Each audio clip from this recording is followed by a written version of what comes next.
2026 সালে Kuwait visa নিয়ে প্রবাসীদের মধ্যে ব্যাপক উৎসাহ দেখা দিলেও বর্তমান পরিস্থিতি অনুযায়ী তথাকথিত বড় খবর বা ঢালাওভাবে ভিসা খোলার বিষয়টি কিছুটা পরিষ্কার করা প্রয়োজন। 16 এপ্রিল 2026-এর তথ্য অনুযায়ী কুয়েত ভিসার সর্বশেষ আপডেট নিচে দেওয়া হলো। নতুন ভিসা চালুর বর্তমান অবস্থা। কুয়েত সরকার দীর্ঘ কয়েক বছর বন্ধ থাকার পর সম্প্রতি সীমিত পরিসরে বাংলাদেশিদের জন্য ভিসা প্রক্রিয়া চালু করেছে।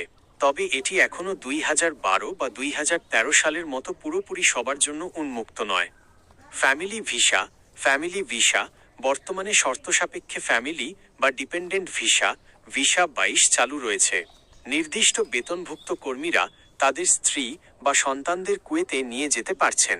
শ্রমিক ভিসা ওয়ার্ক ভিসা আর্টিকেল 18 দক্ষ শ্রমিক যেমন ডাক্তার, ইঞ্জিনিয়ার, টেকনিশিয়ান এবং ক্লিনিক বা সরকারি প্রজেক্টের কাজের জন্য বিশেষ ক্লিয়ারেন্সের মাধ্যমে ভিসা ইস্যু করা হচ্ছে।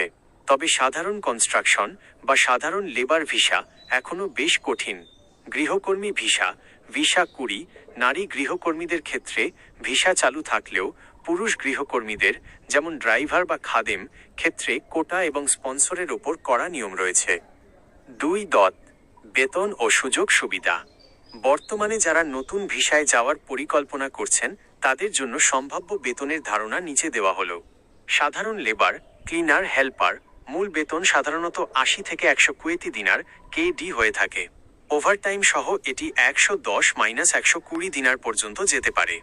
বাংলাদেশি টাকায় প্রায় 30,000-45,000 টাকা। দক্ষ শ্রমিক, ড্রাইভার, ইলেকট্রিশিয়ান বেতন 120 থেকে 180 দিনার পর্যন্ত হতে পারে। বাংলাদেশি টাকায় প্রায় 50,000-75,000 টাকা। 3.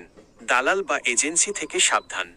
বর্তমানে ফেসবুকে বা ইউটিউবে কুয়েত ভিসা 100% ওপেন এমন বিজ্ঞাপন দেখে কোনো টাকা লেনদেনের আগে অবশ্যই BMET bureau of man power, employment and training থেকে ভিসার সত্যতা যাচাই করে নেবেন। জরুরি নোট, কুয়েত দূতাবাস এবং কুয়েত সরকার সময়ে সময়ে তাদের ভিসা পলিসি পরিবর্তন করে। কোনো বড় ধরনের ঘোষণা আসলে তা সাধারণত কুয়েতের স্বরাষ্ট্র মন্ত্রণালয় বা ঢাকার কুয়েত দূতাবাসের অফিসিয়াল ওয়েবসাইটে প্রকাশ করা হয়। আপনি কি কোনো নির্দিষ্ট ক্যাটাগরির যেমন ড্রাইভিং বা কোম্পানি ভিসা সম্পর্কে জানতে চাইছেন?